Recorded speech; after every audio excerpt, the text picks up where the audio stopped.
Welcome to Dreamy Sleep Tales. Drift with us into the gentle village of Willowmere, where Maribel, the clockmaker, and her faithful raven, Elo, tend to the heartbeat of time itself.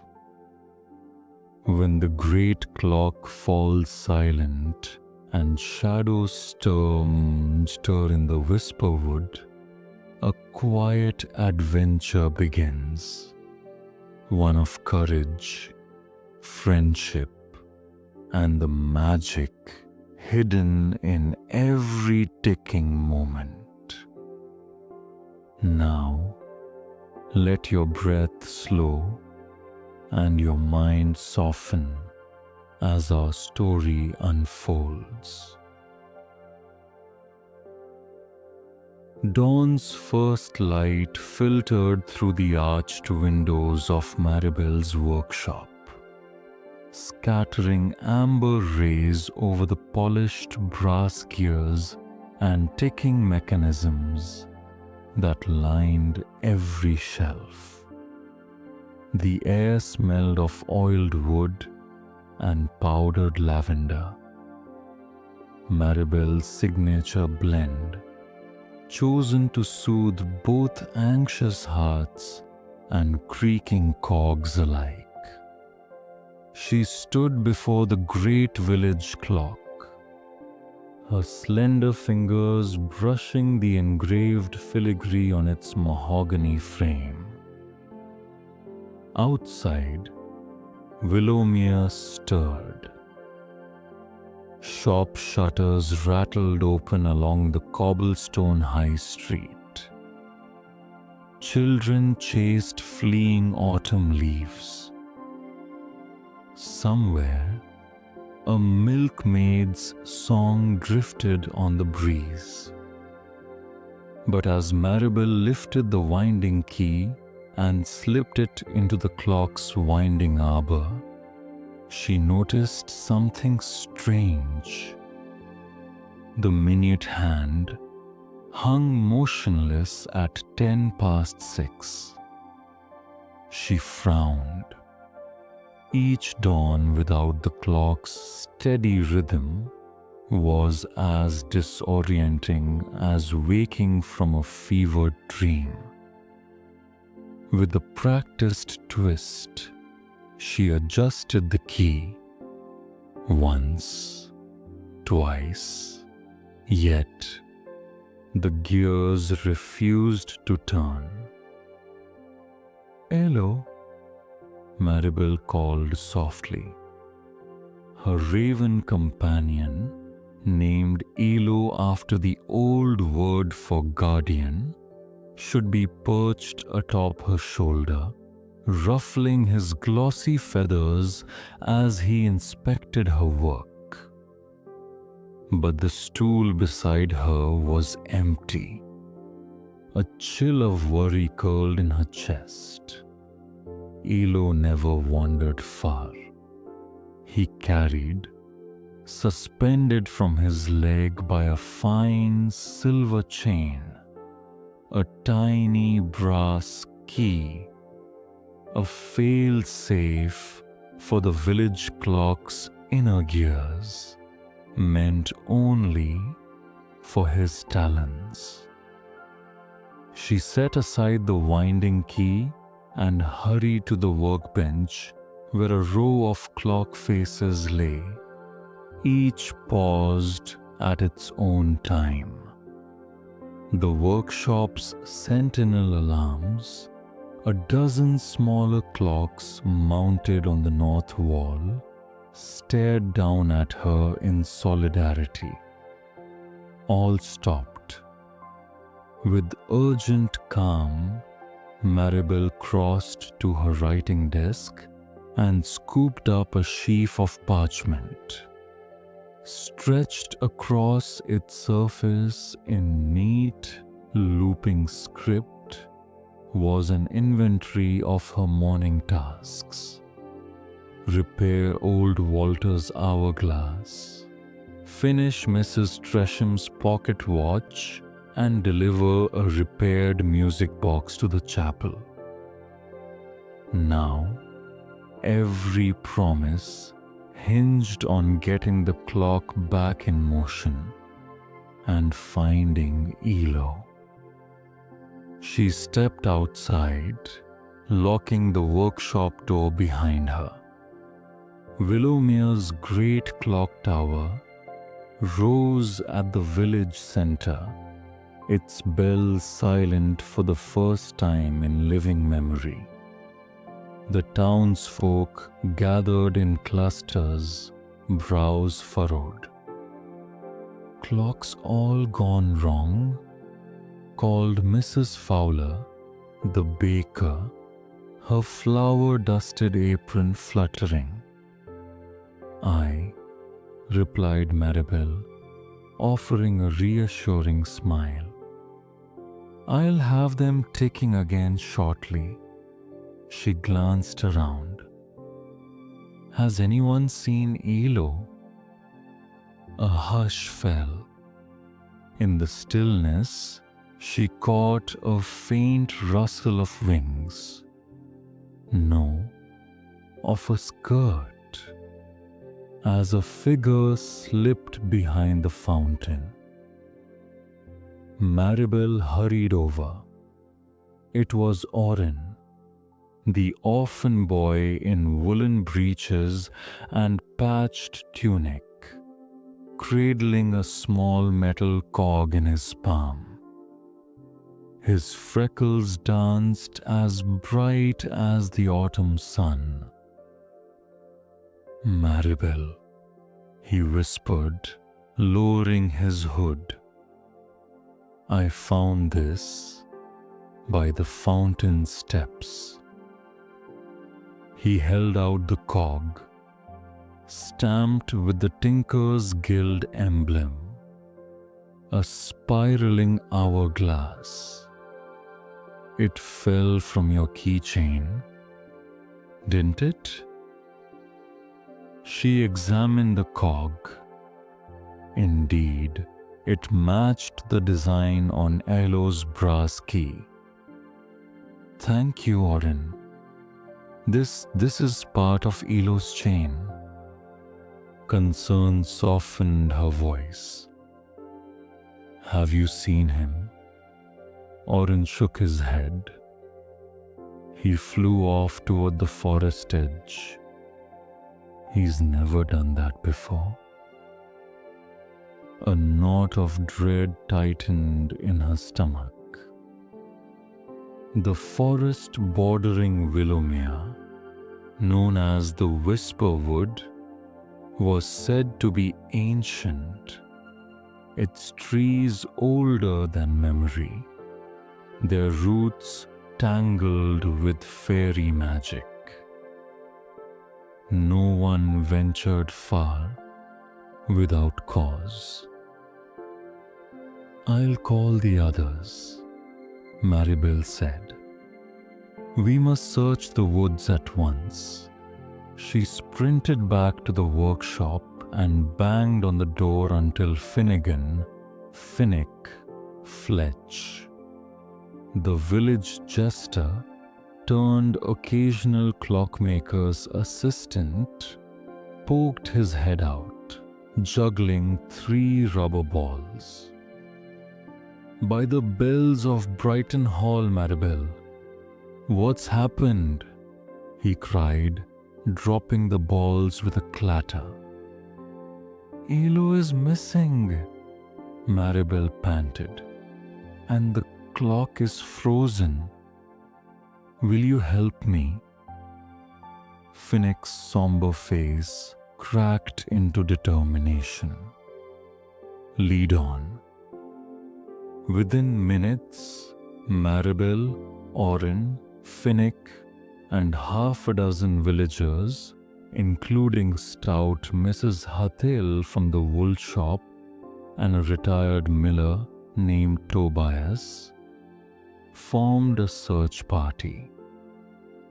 They set off down the forest path, torches lit, Even though the morning light was growing stronger, the whisper wood loomed ahead, its canopy a tapestry of gold and crimson. Leaves rustled as if whispering secrets only they could understand. Maribel tightened her cloak and placed a hand on the trunk of the nearest oak. It hummed beneath her palm, a deep, resonant vibration like the heartbeat of the earth. "They say the forest listens," murmured Mrs. Hartle, clutching her lantern. "And whispers back," added Tobias, stroking his silver beard. Maribel closed her eyes to focus. In the hush, she thought she heard faint clicking, like gears meshing, and a soft, urgent caw. Following the sound, the group pressed deeper between moss-covered trunks. Suddenly, Orin cried out, "Look!" High above, nestled in the crook of a mighty yew, sat Elo, his midnight plumage glimmering in the dawn light. Perched precariously on the branch, he clutched his brass key and tilted his head toward a narrow trail winding further into the forest. Maribel called up to him, "Elo, come down, boy." But he fluttered to a higher limb, cawing insistently. Below, the path led to a half-hidden wrought iron gate entwined with thorny vines. Through the gate, Maribel glimpsed a ruin of stacked stone, the remnants of the Tinker's Guild Hall. "This way," Phoenix said, pointing. "He wants us to follow." They slipped through the gate. The air grew cooler, tinged with the scent of oil and ozone. On the flagstones before them lay scattered tools, wrenches, tiny hammers, and dozens of delicate watch hands, arranged in a spiral pattern. At its center, a single letter of copper, R. Maribel swallowed. R was the mark of Rowan Blackthorn, a master tinkerer who vanished decades ago when the guild fractured over a great betrayal. Rumor held that he was obsessed with bending time itself. Orin knelt to inspect the spiral. "This is a message," he said. "He's beckoning us deeper." Maribel nodded. "Stay close." They continued past collapsed walls draped in ivy until they reached a vault door carved with shifting clock faces. The door stood ajar, revealing a chamber lit by phosphorescent fungi. Inside, rows of clock constructs lined the walls. Clocks shaped like birds, seashells, even human hands, each ticking at a different pace. And at the chamber's center, chained to a pillar of black iron, was Elo, his wing bound by a steel clasp. His brass key dangled just out of reach, the spiral groove worn smooth by frantic attempts to escape. Maribel's heart pounded. "Rowan Blackthorn," she whispered. "You fiend." From the shadows stepped a tall figure draped in a cobalt coat, his face hidden beneath the brim of a clockwork-studded top hat. A silver pocket watch swung from his fingers, its hands spinning backward. "Ah, the clockmaker arrives at last," he intoned in a voice that echoed unnaturally, as though layered over itself. And her little apprentice and jester too. How quaint. Maribel squared her shoulders. "Release my friend and step away from those clocks." He gave a hollow laugh. "My dear, these are not mere clocks. They are vessels of time's secrets. With them, I shall rewrite history." He paused, tilting his head. "But first, let us see whether you can solve a simple puzzle." With a gesture, Rowan lifted a brass dial on the pillar. "Set these 3 hands to the time when Willowmere was founded, and Elo goes free. Fail, and, well, time will judge you."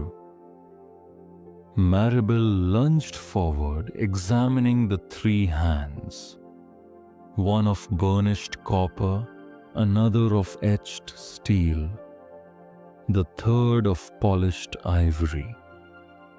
She recalled from village lore that Willowmere's founding charter was sealed precisely at dawn on the first day of harvest, September 1st, 637 AD, at exactly 6:15 in the morning. She took a steady breath and aligned the copper hand to 6, the steel to 3, the ivory to 15, 16 corresponding to the 15-minute mark. As the ivory hand clicked into place, the chamber vibrated with a low hum. Rowan's eyes gleamed. "Well done." He unclasped Elo's wing and tossed him to Maribel, who caught the raven and slipped the brass key back to his talon. "But you haven't won yet." Before she could reply, Rowan snapped his fingers. The clocks on the walls stopped together with a thunderous clank, and the chamber doors slammed shut. Maribel pressed a hand against the steel door. "It's locked from the outside." Orin's voice trembled. "What now?" Finnick placed a reassuring hand on the boy's shoulder. "Now we improvise." Maribel studied the pillar. Intricate carvings traced the iron. A map of the sky's constellations, intertwined with hourglasses and serpentine gears. At its base was another inscription. "Time is a circle, not a line." She paced, mind racing. If time is a circle, perhaps the pillar itself must be turned to complete the circuit. With Phoenix's help, she pressed on the pillar and twisted. Slowly, it rotated, revealing a hidden cavity stuffed with dozens of tiny keys, each identical to Elo's brass key. "Choose carefully," Rowan's voice drifted from the shadows. "Only the key of true intent will open the door." Maribel reached inside and withdrew an unassuming key. She inserted it into the lock with trembling fingers, and the iron door groaned open. Light from the forest flooded in. Elo took to the air, cawing triumphantly. "Run!" Maribel shouted, "before he changes his mind." As they spilled back through the gate, Rowan's laughter followed them, distorted by the ticking clocks and the rustling leaves. Maribel glanced back at the ruined hall one last time. The clock tower in the village square would be silenced no longer. But somewhere in the Whisperwood, the rogue tinkerer's plans still lingered, waiting for another chance to unravel time itself. Together, Maribel, Orin, and Finnick fled toward home, determined to protect Willowmere's heart and ensure that no one, not even time, could divide the bonds of community. The return to Willowmere was both joyous and disquieting. As dawn's light spilled over the rooftops, Maribel led the relieved party through the winding lanes toward the great clock tower. Birds sang cheerfully, as though unaware of what they had just escaped. Villagers paused in their routines, bakers lifting loaves from the oven, herrings glinting in fishmongers' stalls, to cheer when they saw Elo circling above Maribel's head, his black feathers shining like polished onyx. Mrs. Fowler rushed forward, tears in her eyes.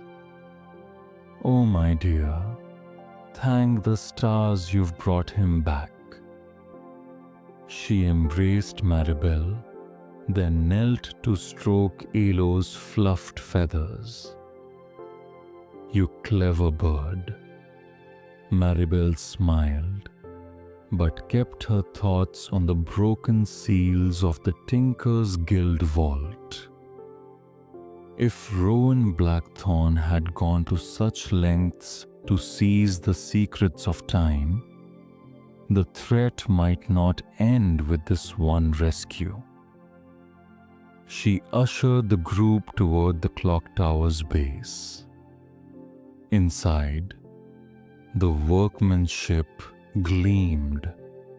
Brass gears, mahogany beams, and ivory inlays, all meticulously cared for by Maribel over the years. Yet, The great pendulum stood still, as silent as a sundial at noon. Villagers crowded onto the gallery above, craning their necks to peer at the frozen hands of the massive clock face. Maribel climbed the ladder to the mechanism room, Orin and Finnick at her heels.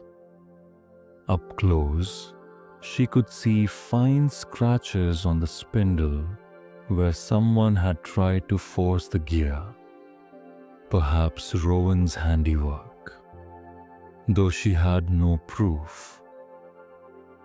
Carefully, she retrieved her winding key from Orin's outstretched hand and began the process of resetting the mechanism.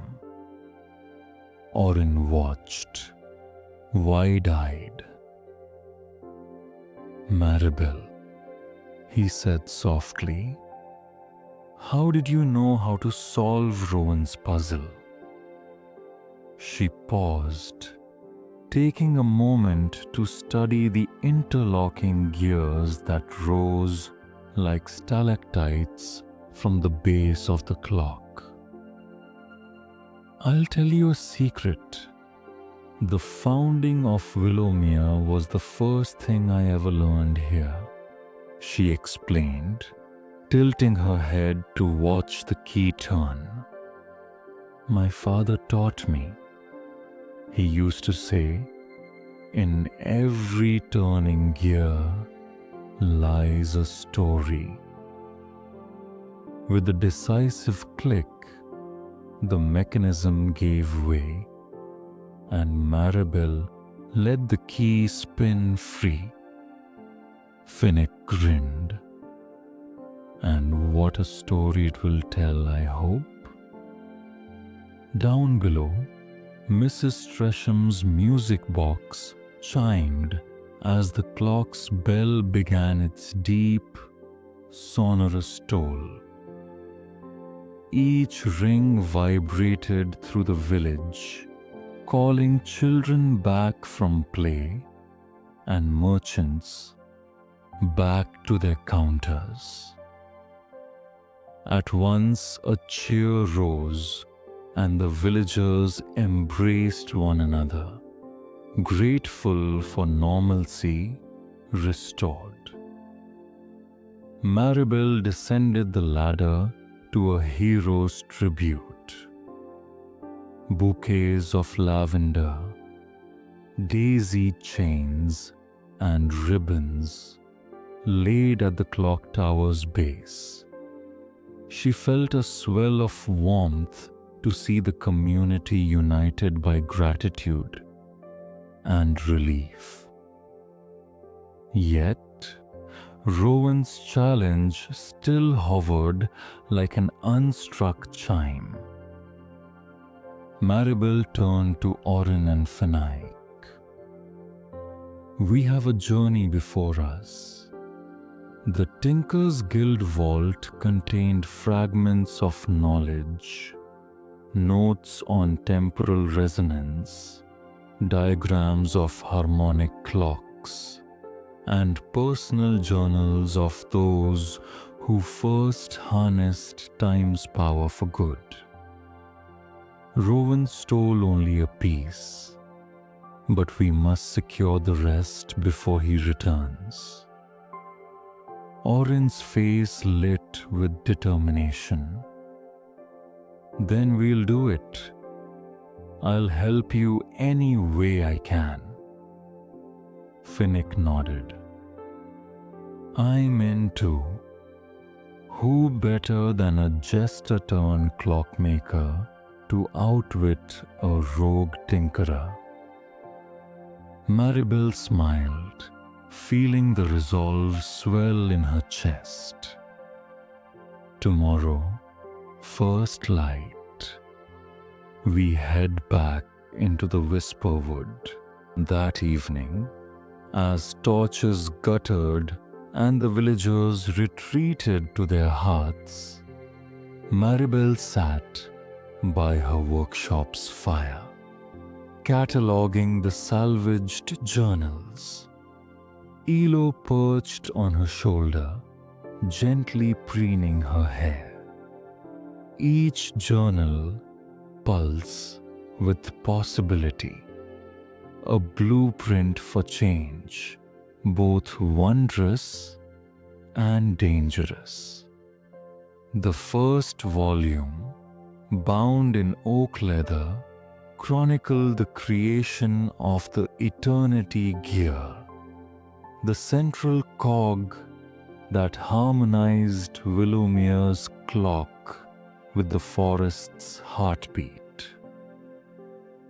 The second volume, stitched with silver thread, contained Rowan's notes, obsessive, rambling entries about breaking free of chronological constraints.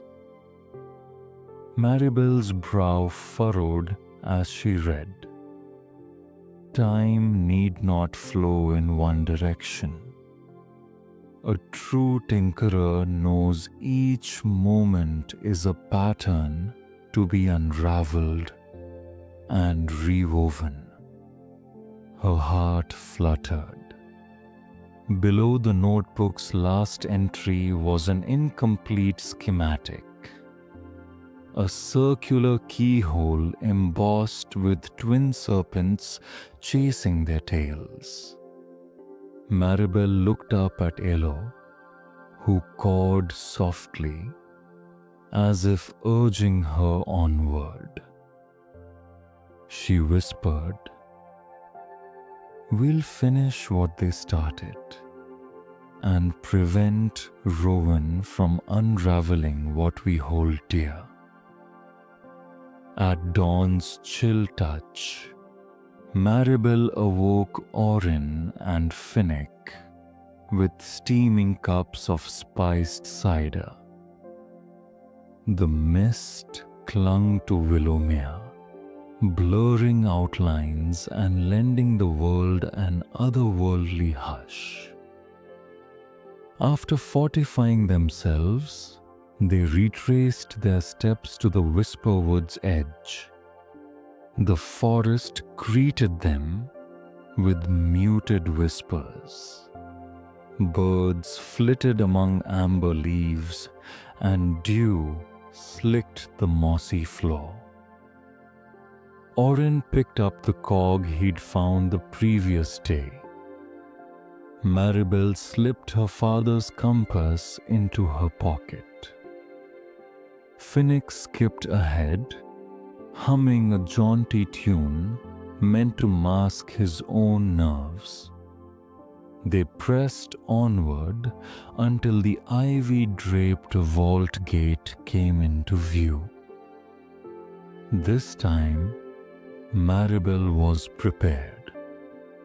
She cradled the oak-bound journal and unlocked the gate with a spare key she had fashioned from Elo's duplicates. The spiral of tools and inscribed R greeted them once more, but Maribel bypassed the puzzle, leading the group past the pillar toward a hidden trapdoor beneath the brambles. With a grunt, Tobias, who had come along for extra muscle, pried the door open. Inside lay a winding tunnel lit by phosphorescent fungi, its walls etched with ancient runes. The air thrummed with power. Time's currents ripple through here, Maribel murmured, stepping carefully. Stay close and listen for shifts. They followed the tunnel to a vast subterranean chamber, whose ceiling arched high above like a cathedral of stone. In its center stood a massive clockwork apparatus, the eternity gear itself, gleaming with an inner light, its serpentine keyhole awaiting completion. On a side platform, alongside an array of ethereal blueprints, was Rowan Blackthorn, his back to them, carefully inserting the missing serpent key into the lock. He muttered to himself, "At last, the cycle closes, and time shall bend to my will." The gear pulsed, and the runes in the chamber flared. Maribel drew a sharp breath. "There he is." Rowan turned, his eyes blazing behind the brim of his hat. "Ah, the clockmaker and her followers.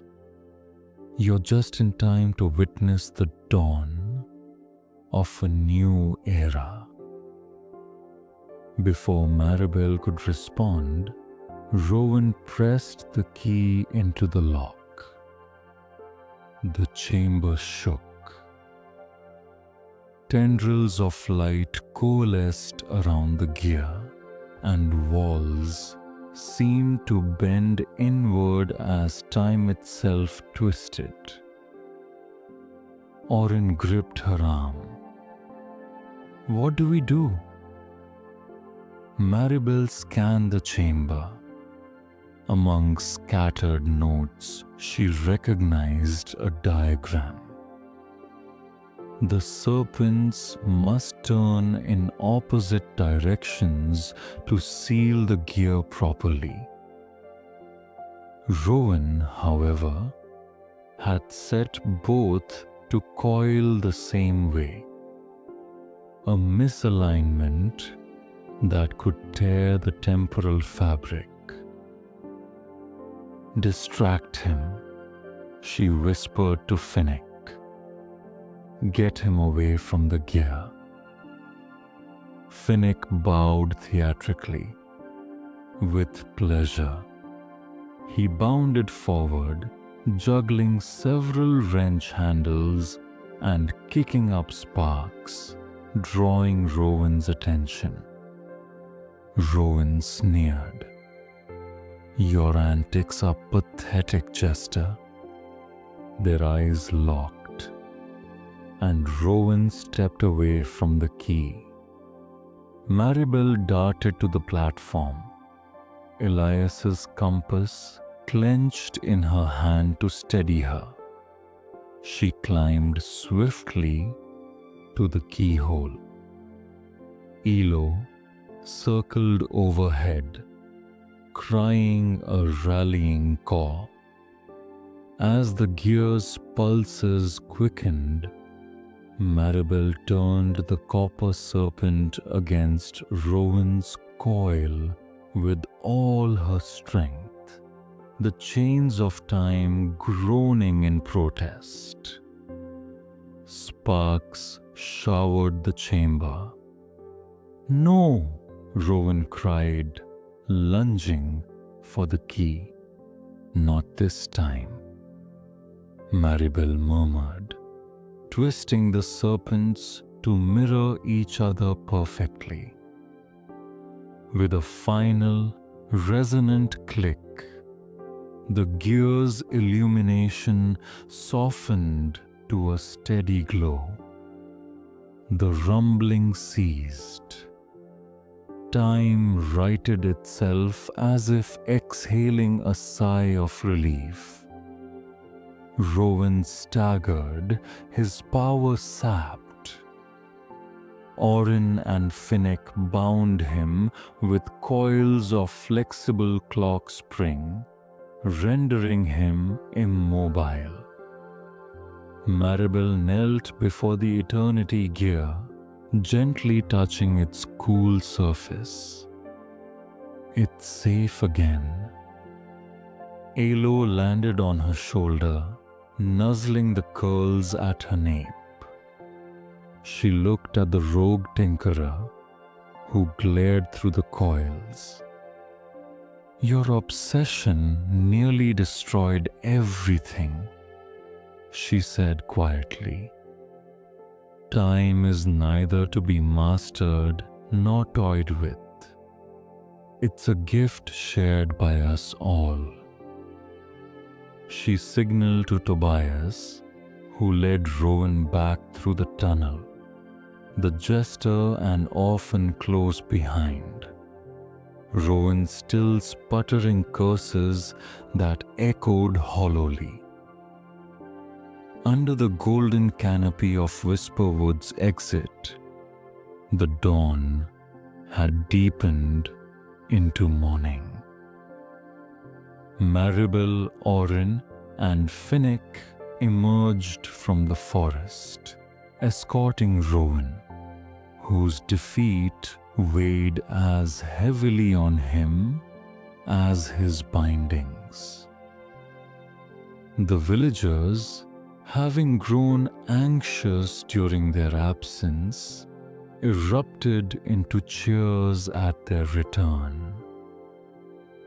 Elo swooped down, cawing triumphantly, and Mrs. Fowler rushed to charge Rowan with a lantern, though Maribel gently restrained her. Rowan, slumped in fatigue, met Maribel's gaze with bitter respect. You have undone my work, he rasped, but I shall return. Maribel's expression was steady. Not as long as I stand guard over time. Later, in Willowmere's courtyard, Maribel addressed the gathered crowd. Today we have seen how fragile time can be, and how easily it can be bent to ill intent. Let us remember to cherish each moment, each ticking second, as the gift it is. She paused, inhaling the crisp air. And now, let us restore our village to its rhythm, our hearts to their harmony. The crowd erupted, bells chiming in unison with the restored tower clock. Children danced, and villagers exchanged hearty embraces. Elo took flight, casting looping shadows over the stone, a living symbol of their shared triumph. As the festivities wound down, Maribel turned to Orin and Finnick. Thank you, both of you. I couldn't have done it alone. Orin beamed. Thank you for letting me help. Finnick flourished a small wrench like a sword. And may I have my jester title back, without the assistant part? She laughed, a sound as bright as bell chimes. Of course. Under the lantern-lit glow of the evening sky, the three friends walked back to the workshop, where the gentle ticking of a dozen clocks sang them home. Above, the first star appeared, a silent promise that in Willowmere, time would always be kept with care, compassion, and a touch of wonder. The morning after their triumph dawned crisp and clear, as though the whisper wood itself had exhaled a sigh of relief. Maribel awoke to the soft chime of her bedside clock, its melody sweeter than ever. Elo preened atop the windowsill, the brass key glinting in the sunbeams. Over a breakfast of honeyed scones and spiced tea, Maribel, Orin, and Finnick discussed the day's plans. "We can't simply leave Rowan bound and forgotten," Maribel said, stirring her tea thoughtfully. "His knowledge, perilous as it is, belongs to history, not hidden in vaults where only a few can reach it." Orin nodded.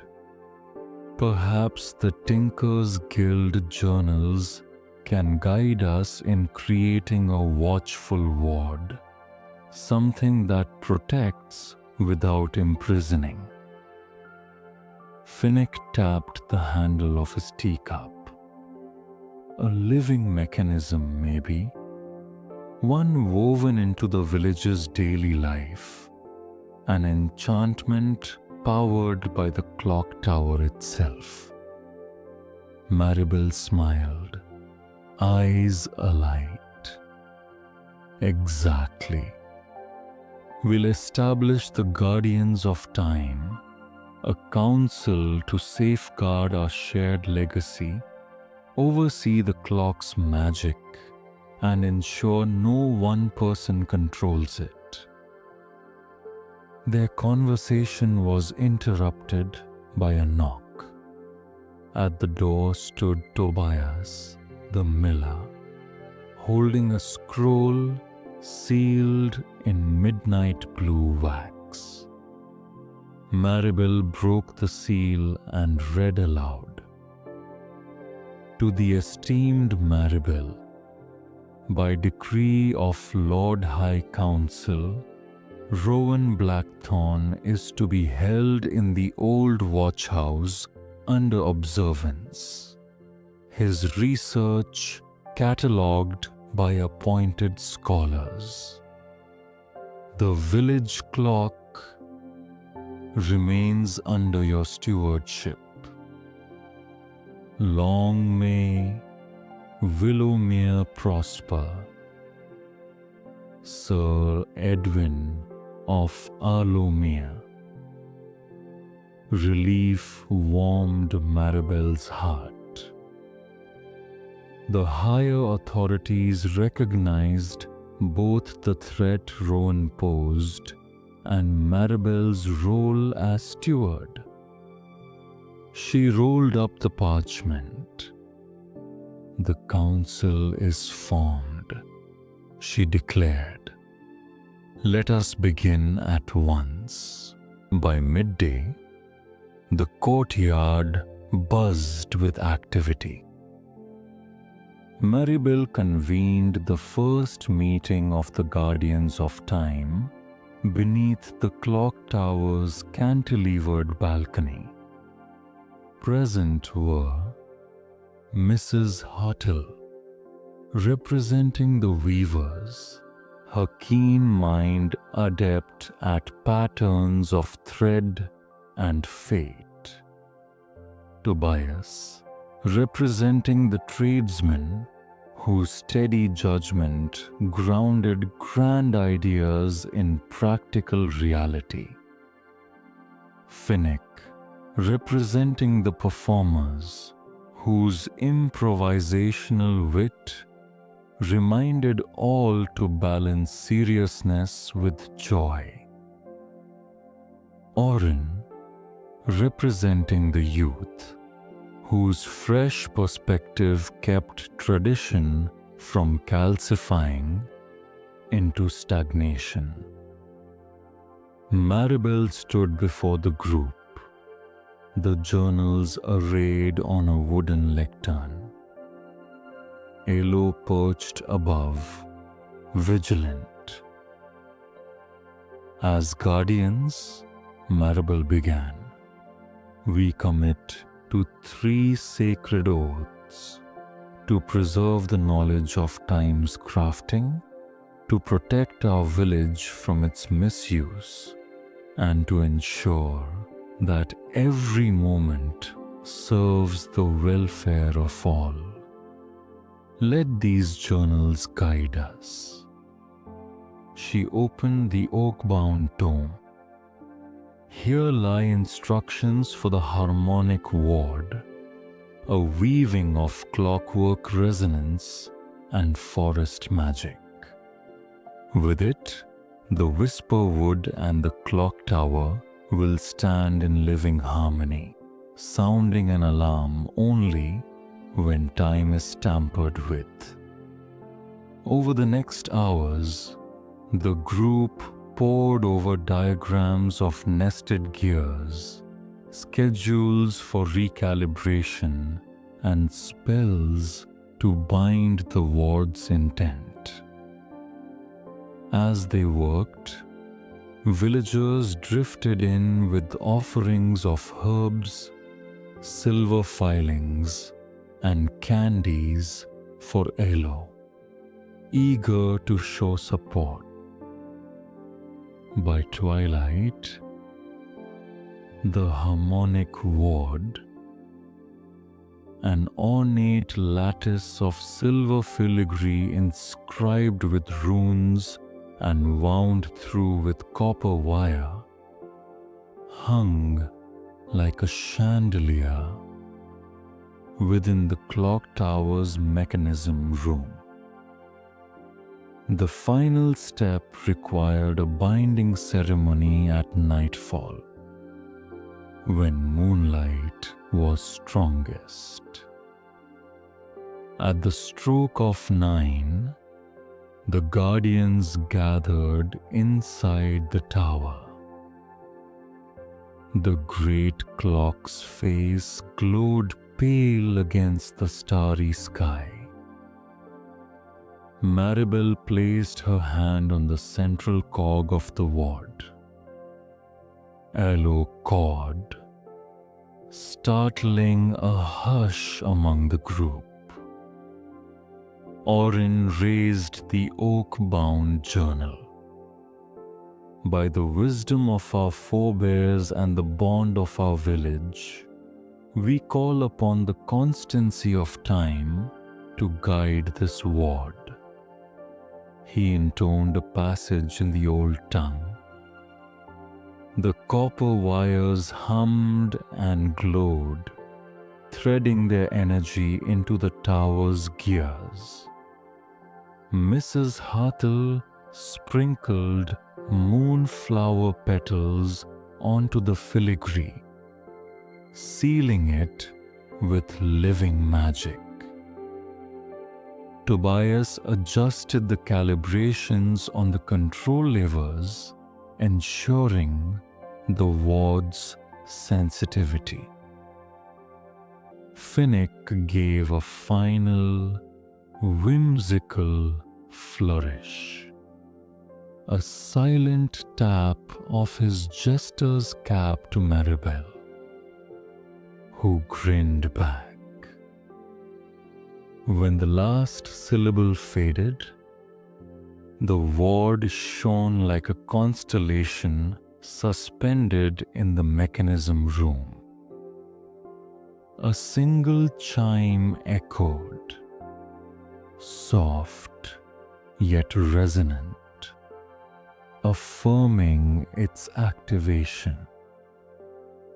Maribel closed her eyes, feeling the electricity of purpose thrumming through her veins. It is done. Elo fluttered down, settling onto her outstretched hand. She stroked his feathers affectionately. Thank you, friend. Weeks passed, and peace settled over Willowmere like a warm blanket. Rowan Blackthorn's research was carefully archived, accessible only with consensus of the Guardians. The harmonic ward stood vigilant, its subtle adaptations woven into daily life. Under Maribel's guidance, the village thrived. The Clocktower's chimes synchronized with the Whisperwood's bird song, creating a melody unique to Willowmere. Festivals celebrated the harmony of time and nature, and visitors came from distant towns to marvel at the living clock's magic. One golden afternoon, Maribel sat on a bench beneath the tower, Orin reading at her side, and Finnick entertaining a group of children with tales of their adventure. Elo preened in the sunlight. Mrs. Fowler passed by with freshly baked tarts, and Tobias waved from his mill. Maribel inhaled the sweet scent of summer and smiled. In every ticking gear lay a story of courage, community, and the quiet power of unity. Time, she realized, was not a force to conquer, but a canvas on which life painted its most vibrant moments. As the sun dipped toward the horizon, Maribel rose and placed her hand on the clock tower's base. "Here's to every moment yet to come," she whispered. The tower rang out a gentle chime, 5 o'clock, welcoming the evening with its timeless song. And so, in the village of Willowmere, time flowed as it always had, in shared laughter, in whispered legends, and in the steady, reassuring click of gears set by a clockmaker's loving hand.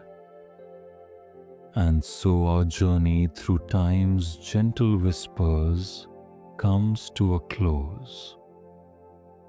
If you found comfort in Maribel's world, please give this video a like, subscribe to Dreamy Sleep Tales, and share it with someone who could use a little magic tonight.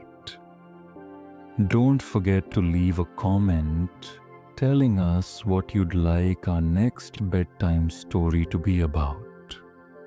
Your idea could inspire our very next adventure. Sweet dreams, and until next time, may your nights be as timeless as Willowmere's chimes. Good night.